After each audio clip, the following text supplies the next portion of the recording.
आप किसी को साथ लेकर के नहीं चलना चाहते हैं। ये स्कॉर्पियो के छत पर चढ़ने का कॉन्सेप्ट क्या है कि कोई हमारे साथ दिखना नहीं चाहिए, मैं अकेला दिखूंगा। अब उस राजनीति में आपको क्या बुरा लगा था और क्या अच्छा लगा था कि उतने दिन टिके रहे? आपने अपने सबसे कंफर्ट जोन को तलाश किया कि लोकसभा में डुमरी विधानसभा से सबसे अधिक वोट आया है, तो भाई मोती का हटाओ रास्ता और खुद हम लड़ेंगे डुमरी से। आपके अंदर इतनी काबिलियत थी तो आप मेरे घर बरी से लड़ जाते। इस व्यक्ति की सबसे बड़ी दिक्कत यह है कि कोई भी चेहरा अगर संगठन में प्रमोट होने लगा, आगे बढ़ने लगा, तो उसके पर कतरो। इतनी छोटी सोच की राजनीति है कि देवेंद्र नाथ महतो एक छोटा सा कार्यक्रम करते हैं मोराबादी में, पार्टी के लोगों के साथ बैठक करते हैं, तो उसको नोटिस जारी करते हैं कि आपने क्यों बैठे जाए। नरेंद्र मोदी जी को भी टिकट मिलता है तो Arun Singh general secretary sign करते हैं। इस व्यक्ति में साइन करने की इतनी भूख है, इतना लस्ट है कि मेरा ही साइन चलना चाहिए। रेप का आरोपी राज्यपाल के मंच पर रहता है। एक व्यक्ति पर, ये कहते हैं समानता की बात, एक व्यक्ति पर बार बार वसूली का आरोप लगता है, वो बार बार कैमरे पर आ रहा है कि देखिए पैसा मांगा गया है, तो उस व्यक्ति पर आपने क्या कार्रवाई की जिस पर यह आरोप लग रहा है कि ये पैसा वसूली किया है? रजनी रवानी जी, उनके साथ आपने क्या किया? आप कहा कि धरना प्रदर्शन समाप्त करिए नहीं तो वीडियो रिलीज कर दें। क्या ब्लैकमेलिंग है? आप कंपनी से जाकर के क्यों सेट हो गए? आज आपके लोग गाड़ी नहीं रुका रहे क्या रास्ते में जाकर के? आज आपके लोग वसूली नहीं कर रहे क्या? हर कंपनी के पास दरवाजे पास जाकर के धरना प्रदर्शन का नाटक और पीछे से सेट होना, और इन लोगों का पूरा काला चिट्ठा खुलेगा। ये पूरे वसूली गैंग में तब्दील हो गया है। एक भी बौद्धिक जमात वहां पर नहीं है। चोर, उचक्कों और वसूली करने वालों की एक जमात झारखंड के अंदर न्यूसेंस क्रिएट कर रही है। नौकरी और नियोजन पर क्यों नहीं बात कर रहे हैं? छात्र के आंदोलन में क्यों नहीं आते हैं? 1,58,846 पद खाली है, जेएसएससी की नियुक्ति नहीं हुई है।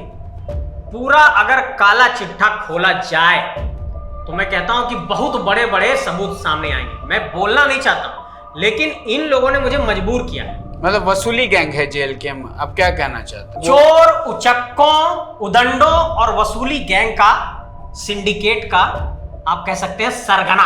झारखंड के नौजवानों, स्वराज पोर्ट से यह कहना चाहता हूं, जो दल बेहतर लगता है अपने वैचारिक दृष्टिकोण से उसको चुनिए, लेकिन ऐसे चोर उचक्कों की जमात को साथ मत दीजिए। ये झारखंड के साथ बहुत बड़ी वादा खिलाफी होगी।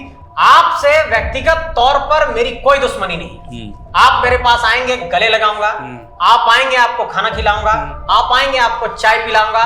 या संजय मेहता, वो और भी मनोज यादव और ये देवेंद्र नाथ, बाकी को तोड़ तड़ के लाने का कुछ प्लान बताएं क्या? सुदेश जी की पार्टी से कहां से टिकट लीजिएगा?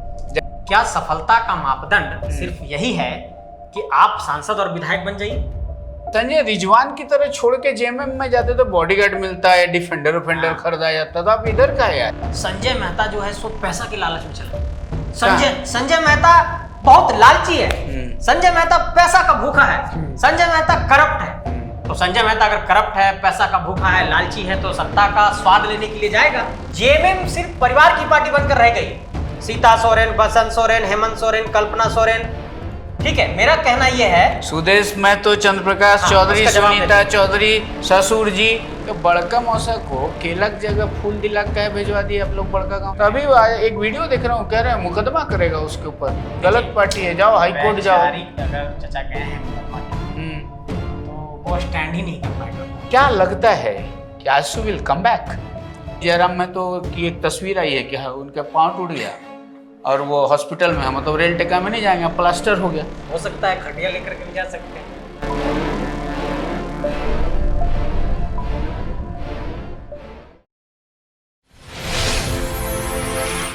जोहार, नमस्कार। बेबाक मुलाकात में मैं कौशलेंद्र आज हाजिर हो गया हूं एक और युवा को लेकर।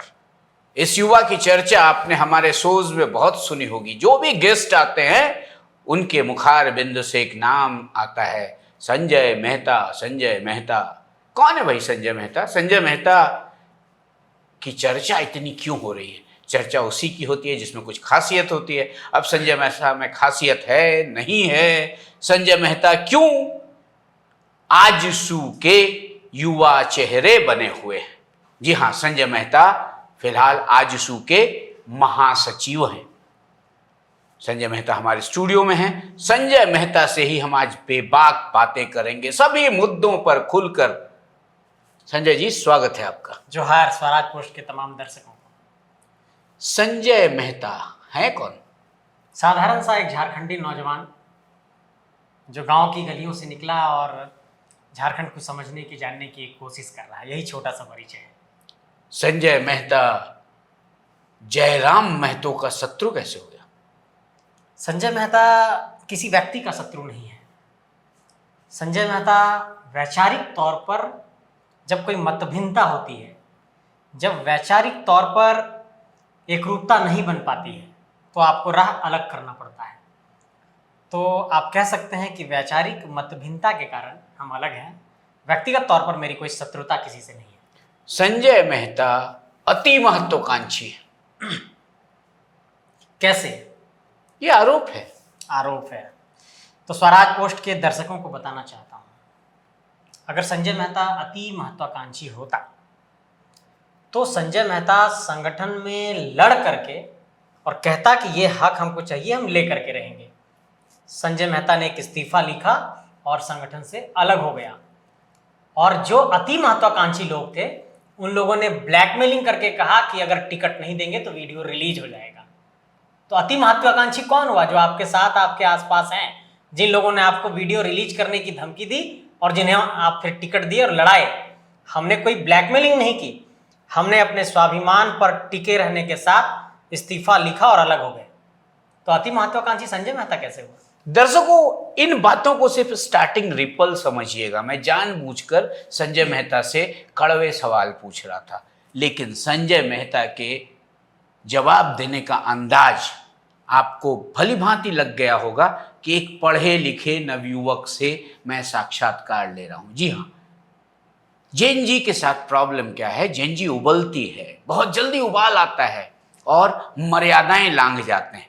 लेकिन उसी में जेन जी के कुछ लोग ऐसे हैं जिनमें बौद्धिकता कूट कूट कर भरी है, और झारखंड के इस युवा संजय मेहता में भी बौद्धिकता की झलक आपको दिखेगी।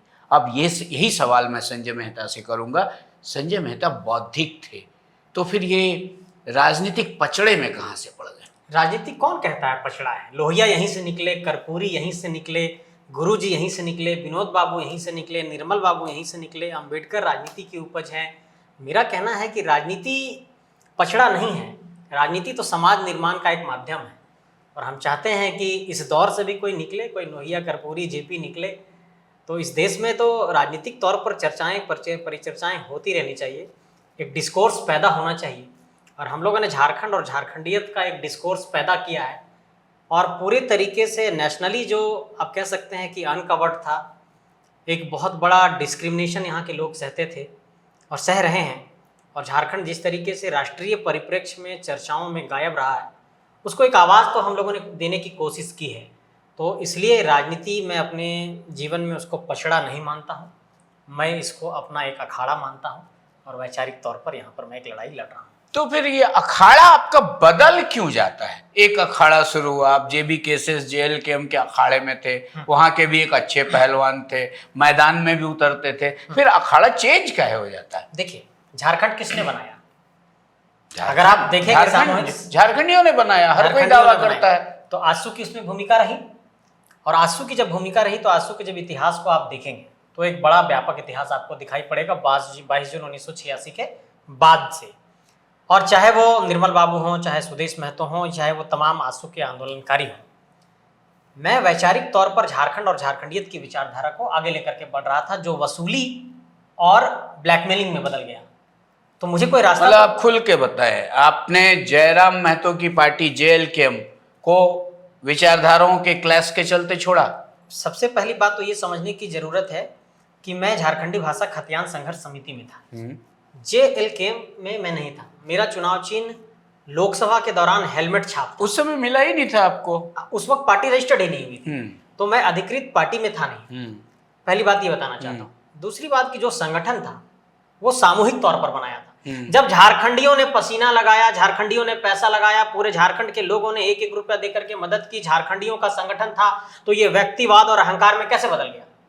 कोई एक संगठन किसी की बपौती नहीं हो सकती, कोई एक संगठन पर किसी का एकाधिकार नहीं हो सकता है। कोई एक संगठन पर एकरूपता होनी चाहिए, सामूहिकता का भाव होना चाहिए, साथ में लेकर के चलने का भाव होना चाहिए। आप किसी को साथ लेकर के नहीं चलना चाहते हैं। ये स्कॉर्पियो के छत पर चढ़ने का कॉन्सेप्ट क्या है कि कोई हमारे साथ दिखना नहीं चाहिए। मैं अकेला दिखूंगा। तो क्या हम किसी व्यक्ति को महिमा मंडित करने के लिए झारखंड की राजनीति में आएंगे?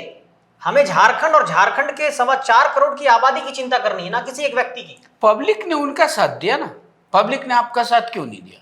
क्योंकि मेरा साफ तौर पर कहना है कि किसी संगठन में जब आप व्यक्तिवाद को हावी कर देंगे, आज आप देखिए पूरी दुनिया के राजनीति के पैटर्न में ऐसी चीजों का अंत में भंडाफोड़ हुआ है। जनता दिग्भ्रमित हो जाती है और उस तक सही बात नहीं पहुंच पाती है। मतलब जयराम महतो ने सीधा कहिए ना, जयराम महतो ने दिग्भ्रमित किया। बिल्कुल दिग्भ्रमित किया है समाज को उन्होंने। कैसे? बताता हूं। आंदोलन के दौरान कई साथियों पर एफआईआर हुए, मुझ पर भी हुआ। मुझे अपनी लड़ाई एफआईआर का खुद लड़ना पड़ा, तमाम साथियों को खुद लड़ना पड़ा। ये स्पेशल प्रिविलेज क्यों कि केस जब हुआ आपके ऊपर तो आप वकीलों की टीम रखेंगे और संगठन के चंदे से अपना केस लड़ेंगे। लेकिन किसी राहुल, विवेक, प्रेम किसी पर केस हुआ तो आप जो है उसको मदद नहीं करेंगे कि बाबू तुम अपना केस अपने समझो, हम नहीं तुमको बोले थे आंदोलन करने, तुम पर केस हुआ तुम समझो। तो मेरा कहना यह है कि ये व्यक्तिवाद नहीं तो क्या है, ये स्पेशल प्रिविलेज लेने की बात नहीं है तो क्या है? संजय, वही जानना चाहता हूं, आप ये आक्रोश व्यक्त कर रहे हैं, बावजूद इसके वो जो युवाओं की जमात दिखती है वो कैसे बच गई वहां? देखिए, मैं आपको साफ तौर पर कहना चाहता हूं कि राजनीतिक चेतना में, जहां पर राजनीतिक चेतना जागृत करने की बात होती है, और जो आप जेनजी की बात कर रहे हैं, जैसे नेपाल का दृश्य देखिए, भीड़ आई, भीड़ ने आक्रोश दिखाया, घर को जला दिया, ऑफिस को जला दिया, प्रधानमंत्री को परेशान कर दिया, तमाम लोगों को परेशान कर दिया। तो जब आप रैशनल नहीं होकर के रेडिकल सोचते हैं तो ये चीजें हो जाती हैं। आप जब तार्किक नहीं होंगे और कट्टर हो जाएंगे तो चीजें गड़बड़ हो जाएंगी, और यहां पर नौजवान तार्किक ना होकर के कट्टर हो गए, और यहीं पर गलती हुई। चलिए, उस समय आप भी थे जब आपके वो मित्र जो हैं, जब गाड़ी पे खड़े होके कहते थे अतड़िया चीर देबो, झुमरा चल जेबो, फाड़ देबो, जो भी अनाप शनाप बकते थे, उस समय आप भी थे। उस वक्त आप बर्दाश्त नहीं, मैं बहुत उनको समझाता था। मैं आपको विश्वास दिलाना चाहता हूं कि कई बार मैंने समझाया कि इस तरह की बातें कहना राजनीतिक तौर पर ठीक नहीं है, संवैधानिक भाषा नहीं थी, संवैधानिक भाषा नहीं, और समाज में इस तरह की भाषा से कहीं ना कहीं नफरत फैलेगी। लोग जो है सो किसी को मार सकते हैं, कुछ कर सकते हैं। तो उनका कहना था, नाय दादा हमरा यह तेरी पसंद करो तो। अच्छा, तो ठीक है, जब यही तो ये जो नेगेटिव अप्रोच लेके जो आप लोगों ने राजनीति करी, नेगेटिव अप्रोच से युवाओं को भड़काया ना, उस वक्त आप लोगों ने। मेरे पूरे स्पीच को देखिए, हाँ। मैं अपनी रिस्पॉन्सिबिलिटी के लिए कह रहा हूँ कि ये आंदोलन 24 दिसंबर 2021 से लेकर के 10 जनवरी 2022 से लेकर के तमाम ये संगठन बनने तक की प्रक्रिया, मैंने जितनी सभाओं को संबोधित किया है उसमें एक बार आप मेरे स्पीच को कभी आप गो थ्रू करिएगा, मैंने कभी भी कोई भड़काऊ बात नहीं कही है, किसी को मारने की बात नहीं कही है, किसी को काटने की बात नहीं कही है। हमने सिर्फ यही कहा है कि झारखंड में नौकरियों का हाल, विस्थापन का हाल, पुनर्वास का हाल, नियोजन का हाल, यहाँ पर जो कंपनियां, जो भूमि अधिग्रहण हुआ है, जो मुआवजा का बात है, जो यहाँ पर ट्रांसपोर्टिंग हो रहा है, डंपर से लोग कुचल कर मर जा रहे हैं, जमीनों को मुआवजा नहीं मिल पा रहा है, रैयतों को हक नहीं मिल पा रहा है, इन्हीं सब बातों को हमने सिर्फ कहा है। संजय, आप पत्रकार भी रह चुके हैं, आप पढ़े लिखे युवा हैं, मैं जानता हूँ। अब ये बताइए आप, सीधी सी बात, the party is known with the leader, तो जो खड़ा हो रहा था संगठन, जयराम महतो, जयराम महतो, जयराम महतो, सनसनी है, मुझ पर भी आरोप लगते थे कि ये जयराम महतो को बढ़ावा दे रहे हैं। हाँ, बहुत कहानियां बता, व्यूज बटोरता है। ये जो अल्टरनेटिव मीडिया है, जो दोधारी तलवार, अल्टरनेटिव मीडिया ने तो आप लोगों को हीरो बना के रखा था।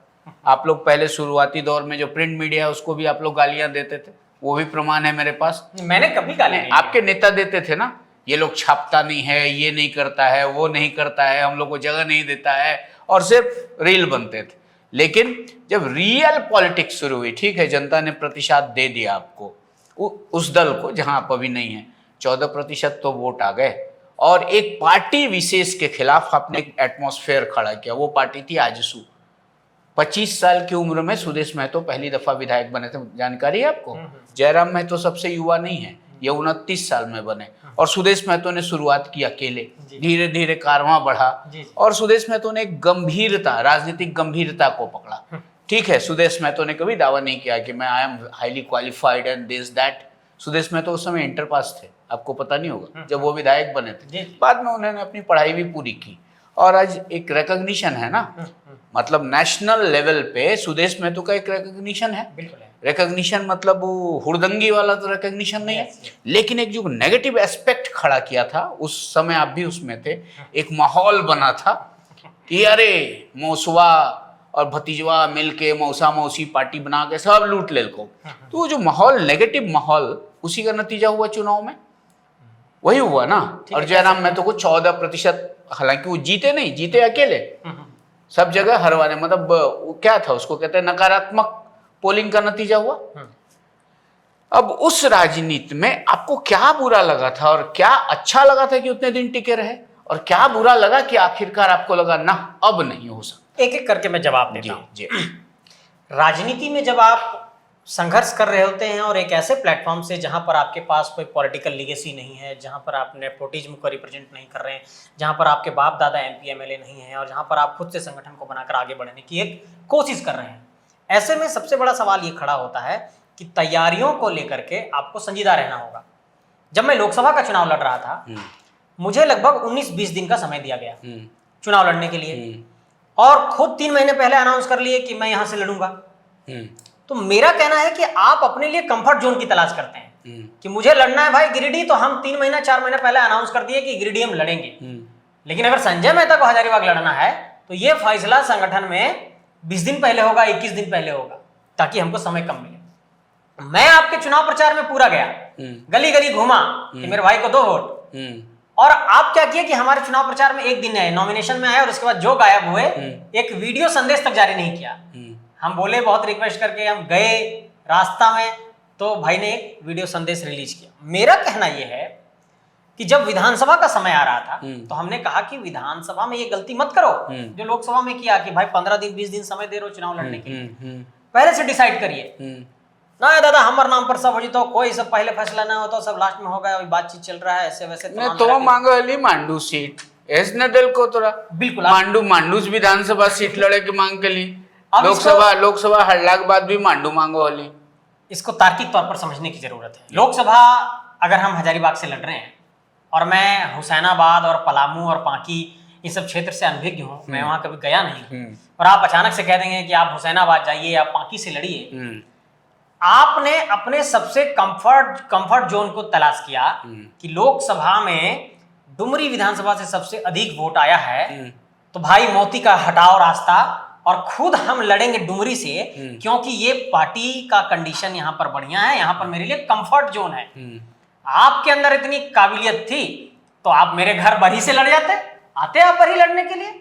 मेरा कहना है कि आप हर जगह अपने लिए कंफर्ट जोन की तलाश कर रहे हैं। डुमरी से लड़ेंगे आप, 2 जगह से लड़ेंगे आप, लोकसभा 4 महीना पहले अनाउंस करेंगे आप, और दूसरे लोग जो है उनके लिए मुश्किल परिस्थितियां होंगी। तो मेरा कहना है कि आप सब कुछ अपने लिए क्यों कंफर्ट जोन तलाश करना चाहते हैं, इस बात पर बात होनी चाहिए कि नहीं होनी चाहिए। मेरी आपत्ति इसी बात को लेकर के थी कि अगर दूरगामी राजनीति करनी है तो व्यक्तिवाद के राजनीति से इसको संगठन की राजनीति में तब्दील करना होगा और सांगठनिक तौर पर सबके संदर्भ में सोचना होगा। आपने क्या किया, संगठन के अंदर एक चर्चा फैला दी कि जो लोकसभा लड़ा है वो विधानसभा नहीं लड़ेगा, लेकिन मैं 2 जगह से लड़ूंगा। भाई आप भी तो लोकसभा लड़े, तो आप भी मत लड़िए। आप खुद 2 जगह से लड़े और आपने टारगेट किया कि भाई देवेंद्र को टिकट नहीं देना है। अंत में जब अमित भाई को टिकट जेएमएम से मिला तो किसी तरह आपने उनको लड़ाया। मनोज को टिकट नहीं देना चाहते थे, किसी तरीके से दिया तो नॉमिनेशन रद्द हो गया, और लोकसभा में खुद लड़े थे तो खुद वहां से लड़ गए आप विधानसभा से, और हम तो लड़े ही नहीं। तो वो जो लक्ष्य था उसमें वो थे कि भाई कि जो लोकसभा लड़ा उसको विधानसभा नहीं लड़ाएंगे, हम 2 जगह से लड़ेंगे। ये कैसा कानून है, कैसा नियम है? तो इस तरह की चीजों को जनता को मैंने कभी बताया नहीं, लेकिन ये पूरे तरीके से व्यक्ति केंद्रित राजनीति में तब्दील हो गई। झारखंड की जनता को बताना पड़ेगा सच की सच क्या है। लोग अचानक से मेरे ऊपर ये एक पूरा जो सोशल मीडिया में जो नए नौजवान जो जेनजी की आप बात करते हैं वो आएंगे और तुरंत हमलावर हो जाएंगे, आपके इस कमेंट बॉक्स को भी भरने वाले हैं। नहीं 400 वोट तो आया था महाराज आपको, आप जयराम महतो से तुलना करिएगा। हाँ, इसके संदर्भ में भी मैं जवाब देता। एक घर बनाया 2-2.5 साल तक, और उस घर को बनाने के बाद उसको सजाया भी और सब कुछ किया, और आपने अंत में ये कह दिया कि अब मुझे आपकी जरूरत नहीं, आपको जहां जाना है जाइए। तो जब मुझे एक घर से दूसरा घर तुरंत बनाना होगा तो मैं बुनियाद खोद ही रहा हूं और तुरंत मुझे किचन में खाना बनाना है, तो दिक्कत तो होगी। तो जो बातें मैं 2-2.5 साल तक पहुंचा रहा था जनता के बीच में, उसको फिर से जिस तरीके से लोकसभा के चुनाव के दौरान मेरे पास 2.5 साल का वर्क का एक्सपीरियंस था, घूमा था, और अचानक से निकल करके मुझे कुछ काम करना पड़ा, तो समस्या तो मेरे साथ होगी, क्योंकि मुझे फिर संदेश लेकर के जाना होगा, सच बात बतानी होगी, एक एक जनता पर जाना होगा, 4 लाख वोटरों को समझाना होगा, और समय आपके पास 12-15 दिन है। हाँ, इस 5 साल के मेहनत के बाद अगर ये परिणाम होता है तब सवालिया निशान खड़ा हो सकता है। लेकिन मैं ये कहना चाहता हूं कि उस वक्त परिस्थितियां बिल्कुल विपरीत हो। अच्छा, तल्ख लहजे में संजय बोलेंगे कि नहीं? संजय एकदम डिप्लोमेटिक बोल रहे हैं, तल्ख जो आपका जेल के का जो तल्ख लहजा, उसमें नहीं बोलिएगा क्या? अब जैसे संजय बागी थे, देवेंद्र को भी तकलीफ थी, आप, देवेंद्र, मनोज सब साथ थे। हाँ, मिले सुर मेरा तुम्हारा उस समय चल रहा था ना, दिल्ली देवेंद्र बीमार होने पे भेंट करने नहीं गए थे, देवेंद्र को पिटाई हुई थी, हॉस्पिटल में थे उस समय, जयराम महतो ने आए थे, तो उस समय देवेंद्र को दर्द। देखिए, इस व्यक्ति की सबसे बड़ी दिक्कत यह है कि कोई भी चेहरा अगर संगठन में प्रमोट होने लगा, आगे बढ़ने लगा, तो उसके पर कतरो। इतनी छोटी सोच की राजनीति है कि जब मैं मंचों पर जाता था तो 30-40 सभाओं में ऐसा किया इन लोगों ने कि किसी भी तरीके से संजय मेहता के हाथ में माइक नहीं जाए। संजय मेहता अगर मीडिया को संबोधित कर रहा है तो उसको नहीं संबोधित करने दो। संजय मेहता किसी भी तरीके से दिखना नहीं चाहिए कहीं पर काम करते हुए। भाई, संगठन की ही अगर कोई विचारधारा को आगे बढ़ा रहा है तो उसको बढ़ाने दीजिए। आप क्या करते हैं कि देवेंद्र नाथ महतो एक छोटा सा कार्यक्रम करते हैं मोराबादी में, पार्टी के लोगों के साथ बैठक करते हैं, तो उसको नोटिस जारी करते हैं कि आपने क्यों बैठक जाए, और ये लोग बड़े नियम कानून और संविधान वाले बनते हैं। अभी जब किसी को निकाला संगठन से, तो कोई भी संगठन में महासचिव का साइन होता है। नरेंद्र मोदी जी को भी टिकट मिलता है तो Arun Singh general secretary sign करते हैं। इस व्यक्ति में साइन करने की इतनी भूख है, इतना लस्ट है कि मेरा ही साइन चलना चाहिए। नहीं तो प्रधान महासचिव कैसे साइन करेंगे निशा भगत को हटाने का? उन पे तो खुद मुकदमा है बॉस। अरे भाई, तो आपका महासचिव होगा, एक ही महासचिव नहीं है ना। तो संगठन के अंदर आप साइन करने के इतने भूखे हैं कि आपको हर पत्र पर साइन करना है। दूसरा, ये लोग संविधान की बात करते हैं। रेप का आरोपी राज्यपाल के मंच पर रहता है। एक व्यक्ति पर, ये कहते हैं समानता की बात, एक व्यक्ति पर बार बार वसूली का आरोप लगता है, वो बार बार कैमरे पर आ रहा है कि देखिए पैसा मांगा गया है, तो उस व्यक्ति पर आपने क्या कार्रवाई की जिस पर यह आरोप लग रहा है कि यह पैसा वसूली किया है? मतलब कोई दूसरा गलती किया तो उसको तुरंत निकाल रहे हैं, तो इसको भी निकालो ना, इस पर भी पैसे वसूली का आरोप लग रहा है। 1 बार नहीं, 2 बार नहीं, 3 बार नहीं, 4 बार लग रहा है। और बेटियों की क्या स्थिति आपने संगठन में कर दी? यही सवाल मैं पूछने वाला। रजनी रवानी जी, उनके साथ आपने क्या किया? आप कहा कि धरना प्रदर्शन समाप्त करिए, नहीं तो वीडियो रिलीज कर देंगे। क्या ब्लैकमेलिंग है? आप कंपनी से जाकर के क्यों सेट हो गए? आज आपके लोग गाड़ी नहीं रुका रहे क्या रास्ते में जाकर के? आज आपके लोग वसूली नहीं कर रहे क्या? हर कंपनी के पास दरवाजे पास जाकर के धरना प्रदर्शन का नाटक और पीछे से सेट होना, और इन लोगों का पूरा काला चिट्ठा खुलेगा। ये पूरे वसूली गैंग में तब्दील हो गया है। एक भी बौद्धिक जमात वहां पर नहीं है। चोर, उचक्कों और वसूली करने वालों की एक जमात झारखंड के अंदर न्यूसेंस क्रिएट कर रही है, और इस न्यूसेंस को राज्य के हित में खत्म करना होगा, और झारखंड के नौजवानों को समझना होगा। नौकरी और नियोजन पर क्यों नहीं बात कर रहे हैं? छात्र के आंदोलन में क्यों नहीं आते हैं? 1,58,846 पद खाली है। जेएसएससी की नियुक्ति नहीं हुई है। जेपीएससी का कैलेंडर अभी 9 परीक्षाओं के लिए जारी हुआ है। उसके बाद अभी आप देखेंगे 26,001 जो पद था सहायक आचार्य का, उस पर भी पूरी प्रक्रिया पूरी नहीं हो पाई। 15,409 पद खाली है। मेरा कहना यह है कि झारखंड के अंदर आउटसोर्सिंग की बात है, रिजर्वेशन की बात है, ओबीसी रिजर्वेशन की बात है, यहाँ पर निजी क्षेत्र में आरक्षण की बात है, सरना कोड की बात है। इन तमाम पहलुओं पर आप क्यों नहीं दिखाई पड़ते हैं? आपको क्या करना है कि सिर्फ और सिर्फ कंपनी के दरवाजे के पास जाना है। सीओ साहब से सवाल करिए। जमीन के म्यूटेशन में हर सीओ कार्यालय में भ्रष्टाचार है। सीओ से कोई सवाल नहीं होता है कि सीओ साहब आप क्यों ले रहे हैं जमीन म्यूटेशन में पैसा। लेकिन जैसे ही आएगा ऋत्विक का नाम, बीजीआर का नाम, मगध का नाम, आम्रपाली का नाम, एनटीपीसी का नाम, ये लोग क्या कर रहे हैं? निरसा इलाके में मुझे सूचना मिली कि 5 लोग ऐसे झंडा लेकर के गुमटी के किनारे बैठे रहते हैं, और दिन भर का काम है कि भाई वसूली करना है। कुछ दिन पहले कुछ लोग जेल चले गए, नाम से वसूली कर रहे थे। इधर आदित्यपुर स्मॉल इंडस्ट्रीज एसोसिएशन के लोगों ने आरोप लगाया। पूरा अगर काला चिट्ठा खोला जाए तो मैं कहता हूं कि बहुत बड़े बड़े सबूत सामने आएंगे। मैं बोलना नहीं चाहता हूं, लेकिन इन लोगों ने मुझे मजबूर किया है। मतलब वसूली गैंग है जेल के। आप क्या कहना चाहते हैं? उससे भी अगर कोई बड़ा शब्द है तो वही है ये। अच्छा, उसके लीडर हैं जयराम, वसूली गैंग के लीडर हैं जयराम। अगर इससे भी कुछ खतरनाक शब्द है तो आप उसको दे सकते हैं। चलिए वो चोर, उचक्कों, उदंडों और वसूली गैंग का, सिंडिकेट का आप कह सकते हैं सरगना, नेता नहीं। बहुत बड़ी बात कर रहे हैं वही है। तो आप भी तो उसी के साथ थे। अरे भाई मैंने बताया तो कि मैं क्यों अलग हूं, हम तो अलग हुए। अच्छा, तो आपके साथ जो देवेंद्र थे उनको कब ला रहे हैं इधर तोड़ के? ये तो नहीं, कुछ बात नहीं। देखिए, झारखंड के नौजवानों, स्वराजपुर से ये कहना चाहता हूं, आइए, सबका स्वागत है। बौद्धिक राजनीति करना चाहते हैं, समृद्ध राजनीति करना चाहते हैं, वैचारिक राजनीति करना चाहते हैं, झारखंड को संवारना चाहते हैं, झारखंड में रोजगार और बेरोजगारी के सवाल पर मुखरता से सवाल सरकार से पूछना चाहते हैं, तो एक समृद्ध और स्वस्थ राजनीति को चुनिए।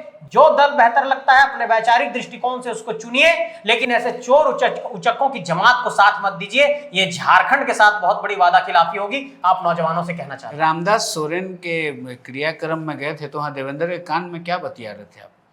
नहीं, मैं वहां उनसे तो मुलाकात नहीं हुई मेरी। नहीं, आप एक आध जगह कहीं देखे फोटो कानून में बतिया रहे थे, मतलब फोड़ के ला रहे हैं क्या? नहीं, एक बार हम लोग मिले, आप एक मतलब यहाँ पे पुराना वाला प्यार सरहुल में मिले। हाँ। तो देखिए, मैं कहना चाहता हूँ हाँ। और अपने तमाम पुराने साथियों को, आपसे व्यक्तिगत तौर पर मेरी कोई दुश्मनी नहीं है। आप मेरे पास आएंगे, गले लगाऊंगा, आप आएंगे, आपको खाना खिलाऊंगा, आप आएंगे, आपको चाय पिलाऊंगा, लेकिन वैचारिक तौर पर अगर कोई आप गलत कदम उठा रहे हैं और गलत का साथ दे रहे हैं तो मैं आपका मार्गदर्शन जरूर करूंगा।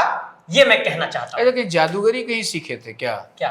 मतलब सुदेश बाबू आपको इतना दुलारने काहे लगे? तुरंत में एकदम महासचिव बना दिए, मतलब कैसा क्या है? कुछ जादू वादू आता है क्या? नहीं, सुदेश महतो जी एक विजनरी लीडर हैं। ठीक है। सुदेश महतो जी एक गंभीर नेता हैं और सुदेश महतो जी ने सिर्फ महासचिव मुझे नहीं बनाया है।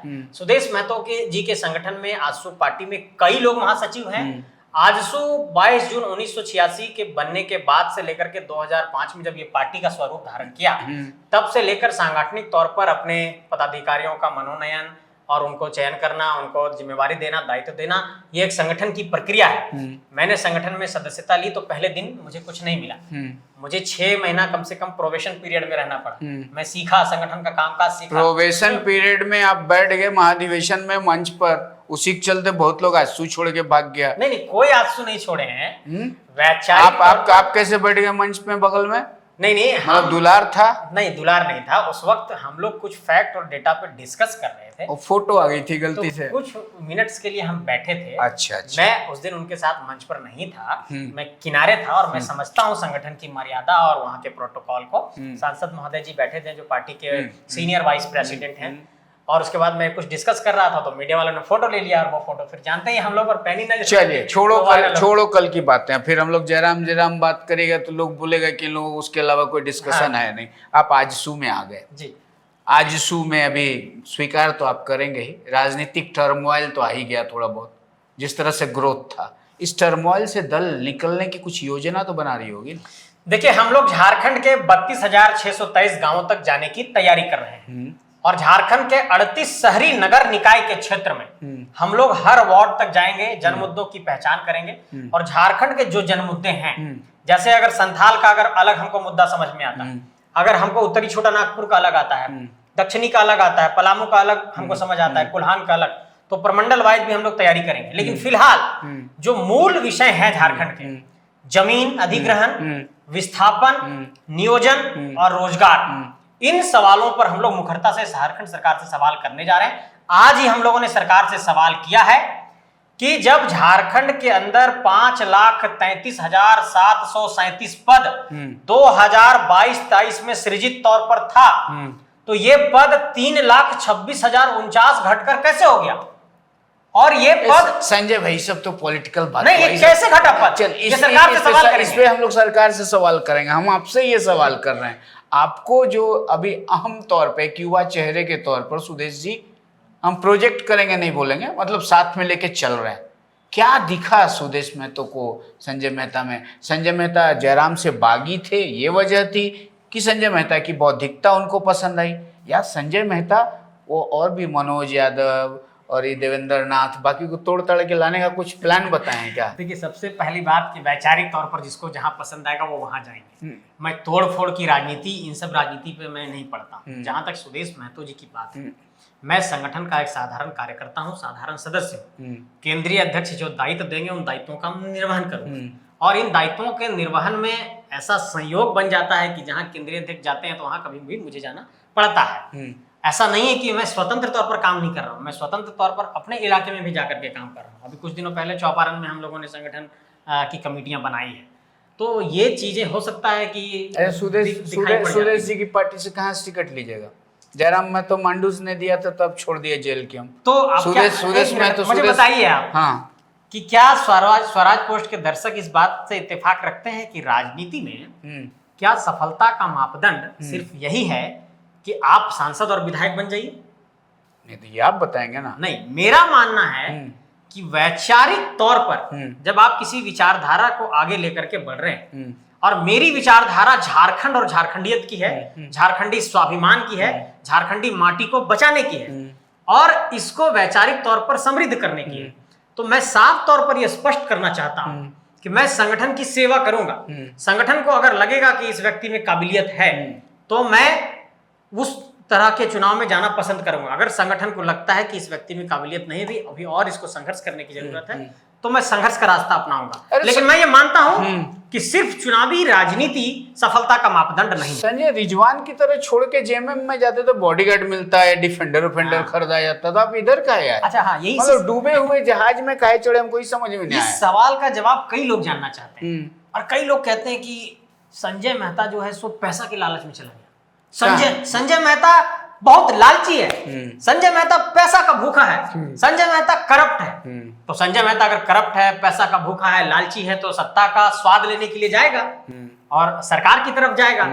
और ऐसी परिस्थितियां थी कि हमको ये ऑफर मिल सकता था या मिला भी था।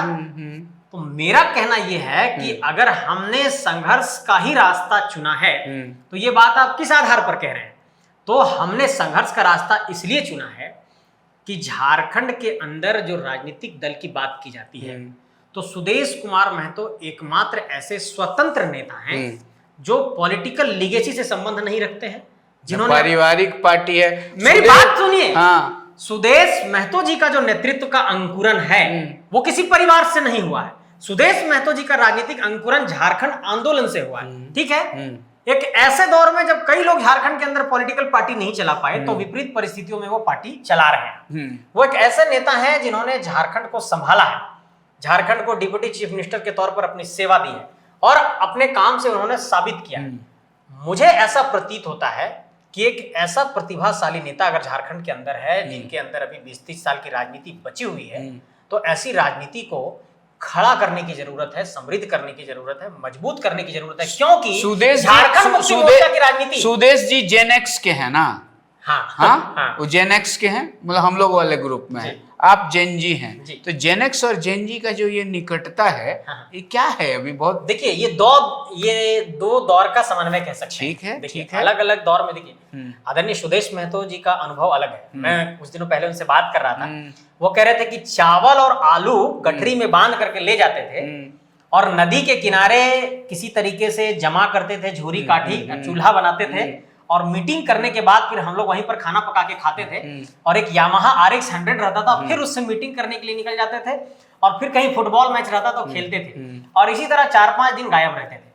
और इसी तरह से ऑल झारखंड स्टूडेंट्स यूनियन को हाईजैक करके आज शू बना लिया। नहीं, इस पर मेरा जवाब बहुत बेहतर है। बोलिए अब हम आएंगे, वहां भी आएंगे। जी, मैं कहना चाहता हूं।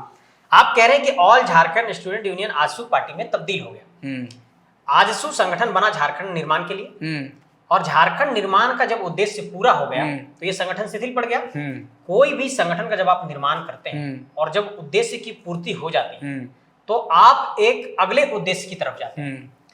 और सुदेश महतो जी के लिए झारखंडी जनमानस को इस बात के लिए आभार प्रकट करना चाहिए कि आजसू जैसे नाम को उन्होंने एक राजनीतिक स्वरूप दिया और आज की तारीख में झारखंड विधानसभा के अंदर कई मंत्री और कई विधायक ऐसे लोग हैं जो आजसू के घर से निकले, आजसू के स्कूल ऑफ पॉलिटिक्स से निकले।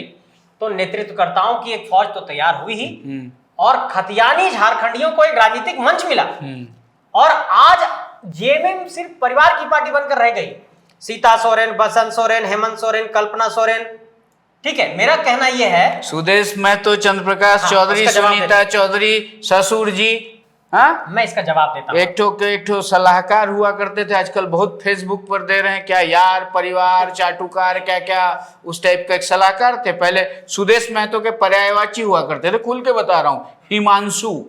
एक समय था, आप लोग बच्चे होंगे, सुदेश जी मतलब हिमांशु जी। अब हिमांशु जी तो अभी लग रहा है कि मतलब सुदेश महतो से बुरा कोई नेता ही नहीं है धरती पे। देखिए, किसी के व्यक्तिगत विचारों को लेकर के मेरी कोई टिप्पणी नहीं है।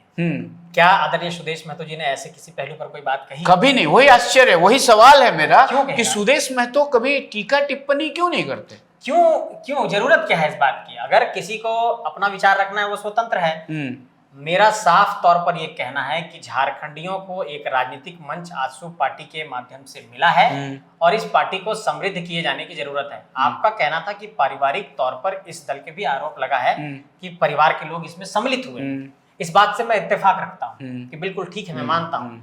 लेकिन उनके संघर्षों और कार्यों को भी जनता की स्वीकार्यता के पटल पर अगर कस दिया गया और जनता ने अगर उनको स्वीकार किया है तो एक नेता के तौर पर आपको मानना होगा। क्योंकि अब एक एग्जाम्पल मैं देता हूँ। अगर आप चंद्र प्रकाश चौधरी जी का जिक्र करते हैं, वो रामगढ़ से विधायक रहे, मिनिस्टर बने और वो गए गिरिडीह लोकसभा लड़ने के लिए, तो उनको जनता ने एक्सेप्ट किया।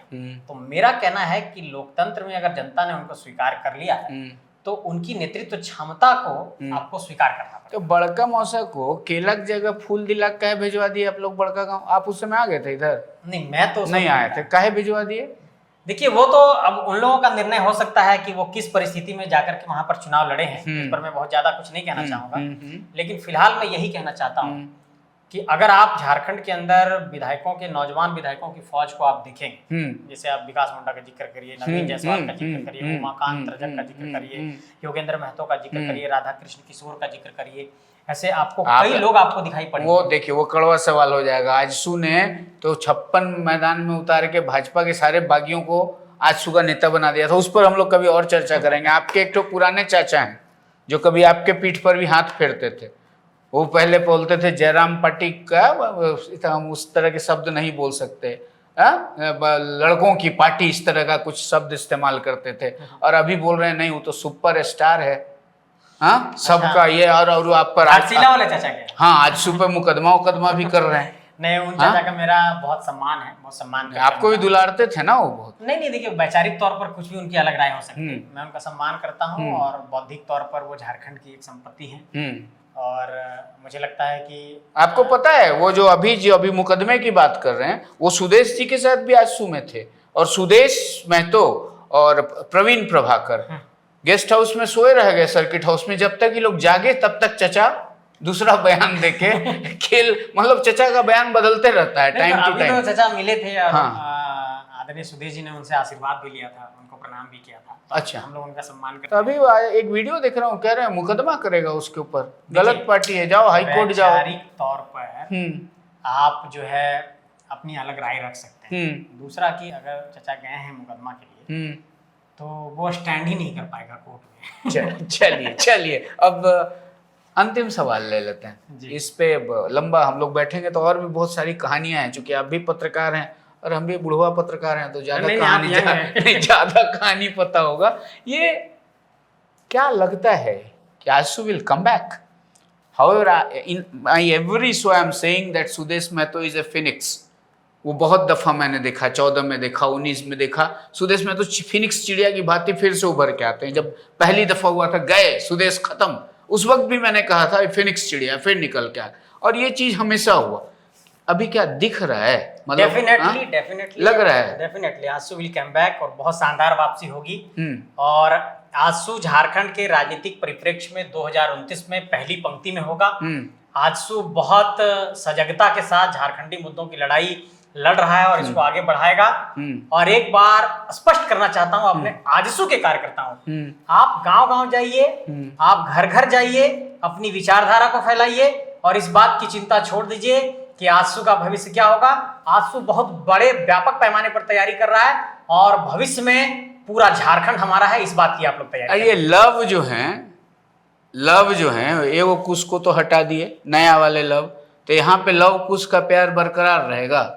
अभी तो हम लोग गए थे लोहरदगा सम्मेलन में, मतलब लव कुछ समझ रहे हैं ना? समझ रहे हैं। हाँ, तो मतलब आप वहां से तो आपको लव भगा दिया। अभी कुड़वी पॉलिटिक्स हो रही ना, एसटी वाली पॉलिटिक्स, तो वहां से तो कुछ को निकाल दिया। तो यहाँ पे कुश का सम्मान है। देखिए, जब लव कुश का जिक्र आता है तो राम का जिक्र स्वाभाविक है। तो मेरा कहना है कि राम जी तो एकदम सृष्टि भी थे और उनके पास दृष्टि भी था।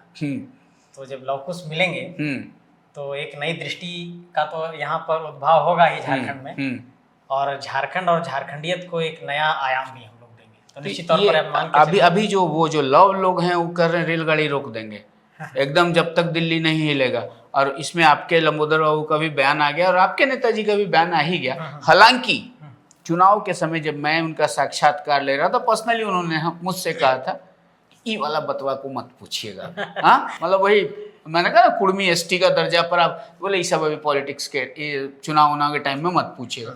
लेकिन अब वो खुल कर आए। हालांकि जयराम महतो की खबर को वायरल करा रहे हैं लोग कि जयराम महतो ने कहा पहले समाज है फिर हम हैं, ये है वो, आप लोग जाइए। और उसके बाद अभी जयराम महतो की एक तस्वीर आई है कि उनके पाँव टूट गया और वो हॉस्पिटल में है, मतलब रेल टेका में नहीं जाएंगे, प्लास्टर हो गया। नहीं, इस पर मैं टिप्पणी नहीं करना चाहूंगा। मैं इस पर आता हूँ कि आप जो आपके नेताजी, आपके दल के लोग खुल के समर्थन करेंगे या अप्रत्यक्ष रूप से, क्योंकि ये पॉलिटिक्स है भाई, समावेशी राजनीति का खेल खराब हो जाता है। हाँ, अभी हमारे नेताजी लोग भारत के जो महारजिस्ट्रार हैं उनके पास दिल्ली गए थे। और क्यों गए थे? इसलिए गए थे कि जनगणना में शामिल किया जाए कुड़माली को भी। और वो ये बात कह रहे हैं जनगणना में कुड़माली, जैसे अभी जनगणना होगी ना, तो जनगणना में वहां पर इन लोगों ने मांग किया है कि जो कुड़माली भाषा है उसको भी इसमें शामिल किया जाए। और अभी वहां पर आवेदन दे करके आए। एक बात आपको ये समझने की जरूरत है कि अगर कोई समाज अपनी मांग को रख रहा है तो उस मांग का आपको इसलिए समर्थन करना चाहिए क्योंकि वो संवैधानिक तौर पर अपनी मांग को रख रहे हैं। और इस देश के लोकतंत्र में सभी को अपनी मांग को रखने का अधिकार है। लोकतांत्रिक तौर पर अगर कोई अपनी डिमांड को जंतर मंतर पर रख रहा है, चाहे वो आंदोलन करके रख रहे हैं, चाहे शीतल ओहदार के मंच से रख रहा हो, चाहे उधर उधर मंच अलग अलग हो सकता है। हाँ, अब इस पर पार्टी की राय पर पार्टी की राय इसमें स्पष्ट है कि अगर ऐतिहासिक दस्तावेजों में इस बात का उल्लेख है कि पहले से एसटी में वो शामिल थे, तो अगर किसी कारणवश राजनीतिक निर्णयों में या किसी तरह से इतिहास में कोई तब्दीली करके अगर उनको सूची से बाहर किया गया तो उनका ये वाजिब हक बनता है। चलिए 2 सवाल का जवाब दे दीजिए, बात खत्म करते हैं। हाँ। लव हो जाएंगे एसटी तो कुश कहाँ रहेंगे? दूसरा, यहाँ से देवशरण भगत नहीं भाग जाएंगे? यहाँ से कोई रिजवान क्रांतिकारी टाइप कोई नहीं भागे भाई, समावेशी दल है, समावेशी दल है। आप कुर्मी का बात करिएगा खाली, इसमें यहाँ दिक्कत नहीं होगी। बात सिर्फ कुर्मी की नहीं हो रही है सर, बात समाज की हो रही है। हम तो कह रहे हैं कि आदिवासियों को सरना धर्म कोड दीजिए। अच्छा। हम कह रहे हैं कि सीएनटी एसपीटी कानून को सख्ती से लागू करिए। हम कह रहे हैं कि भूहरी जमीन की लूट नहीं होनी चाहिए। हम कह रहे हैं कि यहाँ पर पेशा कानून लागू होना चाहिए। तो हम तो आदिवासियों के हक की बात कर रहे हैं। निशा भगत अगर देवशरण भगत को अपने गुट में लेके चल गई तो? देवशरण दा बहुत मजबूत आदमी है बेचारी। चलिए धन्यवाद, आप बौद्धिक हैं, बौद्धिक की तरह ही बात करेंगे। बहुत सारी बातें इशारों में संजय मेहता ने कह दी। हाँ, ये सियासत है। भारतीय लोकतंत्र का सौंदर्य यही है कि यहाँ समावेशी राजनीति को यहाँ के लोगों ने हमेशा पूछा, समझा, जाना। नहीं तो हम भी अफगानिस्तान पाकिस्तान ही होते। आज भले ही पंडित नेहरू को लोग पानी पी पी के सोशल मीडिया पे देते हैं ना, नेहरू ये थे, नेहरू वो थे। अगर नेहरू ने औद्योगिक क्रांति की संकल्पना नहीं की होती तो आज हमारा भारत यहाँ नहीं होता। हर किसी के दौर का कुछ ना कुछ योगदान होता है। हाँ, ये जो जातिगत खुनवाई राजनीति होती है ना, किसी के लिए भी हितकारी नहीं होती। इसी के लिए समावेशी राजनीति की बात होती है। और संजय मेहता ने भी बहुत बौद्धिकता से समावेशी राजनीति की बात करी। अब इस समावेशी राजनीति से दूर होकर जयराम महतो अलग राजनीति कर रहे हैं। हालांकि उनका टांग टूट गया, अब रेल टेका में तो जा नहीं पाएंगे। और अब क्या होगी राजनीति, सियासत में क्या बदलाव होंगे? अपने पैर टूट गया, प्लास्टर की तस्वीर आई है। हो सकता है खटिया लेकर के भी जा सकते हैं। अच्छा, मतलब आपको लगता है? अच्छा, आपके नेताजी जाएंगे? देखिए, संगठन इस पहलू में समर्थन दिया है और नेताजी अपना कार्यक्रम तय करेंगे, उसके अनुसार हम आपको निर्णय बताएंगे। आप जाएंगे? आपके नेता जाएंगे तो आप जाएंगे? नहीं, हम तो ऐसे भी चले जाएंगे, उसमें कोई दिक्कत नहीं। चलिए, अब ऐसा है कि आजसू का स्टैंड भी आपको क्लियर है और उधर जो नए लोग हैं उनका भी स्टैंड क्लियर है। हाँ, ये भी क्लियर हो गया कि मेरे शोज में जितने भी लोग आते थे जेल कैंप के, उनके निशाने पर जो संजय मेहता होते थे, क्यों होते थे, ये अब दर्शक भी समझ चुके होंगे। हालांकि मैंने खुलकर कई दफा कहा कि बौद्धिक लोगों की जो जमात थी ना जेल कैंप में, उसको जेल कैंप वालों ने किनारे कर दिया और अभी सिपह सलारों की ही मार खा रहे हैं। तो देखिए, जब बौद्धिक शक्ति की पूछ होती है, पूछ आजसू में हो रही है। अब संजय मेहता के बारे में ये भी सवाल उठते हैं, कितने दिनों तक टिकेंगे? अरे जब तक टिकेंगे देखा जाए, इनकी बौद्धिकता का लाभ अभी आजसू को लेने दीजिए। और आप देखते रहिए स्वराज पोस्ट। बेबाक मुलाकात कैसी लगी कमेंट करके जरूर बताइएगा। जोहार।